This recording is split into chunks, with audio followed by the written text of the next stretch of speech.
Welcome to Lab. We will be learning about density and specific heat today. Please review your text about these concepts. Let's go over some safety. As always, goggles and apron must be on at all times.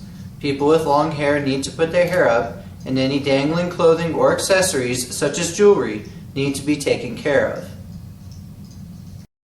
In Part 1, Density of a Solid, we will be determining the density of an object by immersing it in a liquid.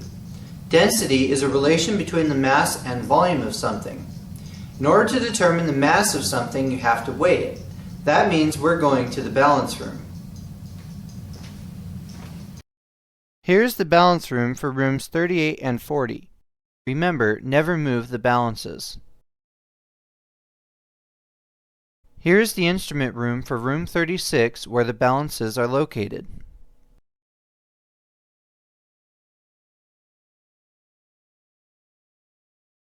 When using the balance, take a seat.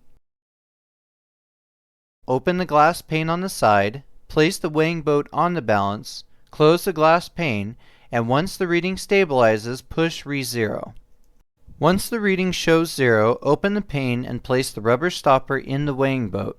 Close the glass pane and record the first number you see that is stable and the letter G for grams is showing. Once done, take the weighing boat out of the balance and close the glass pane.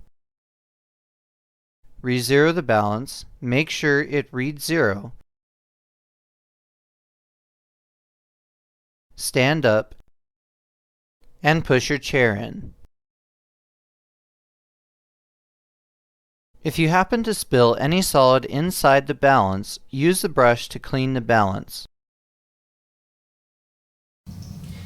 Next is learning how to measure volume. Multiple pieces of glassware can measure volume, but today we are using a graduated cylinder. There are two graduated cylinders, a 10 milliliter and a 50 milliliter. In Part 1, we will be using the 50 milliliter.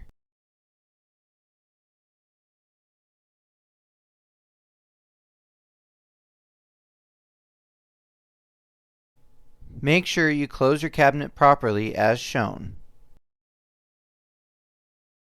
Graduated cylinders have tick marks on the outside to show the volume of the substance inside. The unit for graduated cylinders is usually in milliliters. The numbers go up from the bottom of the cylinder. There are larger tick marks that are the numbers shown. For the 50 milliliter cylinder, the smaller tick marks are 1 milliliter each. The directions for this lab say to measure to the nearest 0.1 milliliters, which means that you need to estimate what the measurement is. How you take a measurement is you look at the meniscus, which is the bottom of the curve of the liquid. You need to look straight on at the cylinder, so you may have to bend over. Do not pick it up to read it. After you decide what the measurement is, record it with the unit as the initial volume of water in cylinder. Solids are a little tricky to measure the volume. You could use a ruler and use some math, or you could do the following technique. Tilt the graduated cylinder and gently slide the stopper into the water. Now record the new volume as the total volume of water in cylinder plus stopper. The difference between the new volume and the old volume is the volume of the solid. This is called displacement. Now that you know the mass of the solid and the volume of the solid, you can calculate the density. You'll be working in the fume hoods during this lab. This means that you need to keep the shield down and only your arms are allowed inside the hood. If you need to look closely at something, hold the glassware up and look through the glass shield. Please note that the glass shields will be up for this video for filming purposes only. Your instructor may turn on the fume hoods at some point, so try to keep your books and any loose papers out of the fume hoods. At the end of the day, use a sponge to thoroughly clean your area in the fume hood.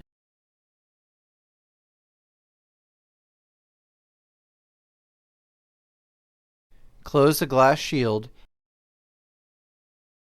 and turn off the lights. For Part 2, thickness of aluminum foil, you will be measuring aluminum foil using a ruler. Use the centimeter side of the ruler to measure the aluminum foil. Each tick mark is 0.1 centimeters. If you need help with the calculations, please see your instructor. For Part 3, specific heat of a metal, you will be determining the specific heat of copper. Please follow all directions very carefully. When you use the thermometer, you need to record to the nearest 0.1 degrees Celsius. Each tick mark is 1 degree Celsius, so you have to estimate the decimal. Please note that there is a 0 on the right side of some of the thermometers, so the large tick mark is 10, 20, 30, etc. You'll be heating some water in a 400 milliliter beaker. A beaker is the open, cup-licking glassware. After you put some water in the beaker, add some boiling stones to the water. You can touch them. They help prevent large bubbles from forming. The heating instrument used is called a hot plate. Hot plates are to be left in the fume hoods. Do not turn on the hot plate until after the beaker is on the hot plate, never before. You can shatter the glass if the hot plate is hot already. Turn on the hot plate to about 6 or 7. Turn the hot plate off by turning the knob until you hear a click. When putting the copper pennies inside the test tube, gently place them inside and slide the pennies down. When transferring the copper, make sure to hold the very top of the test tube where it is cool, and then quickly and carefully slide the coins into the calorimeter and place the lid on top and begin stirring. If you need help with any of the write-up, please speak with your instructor.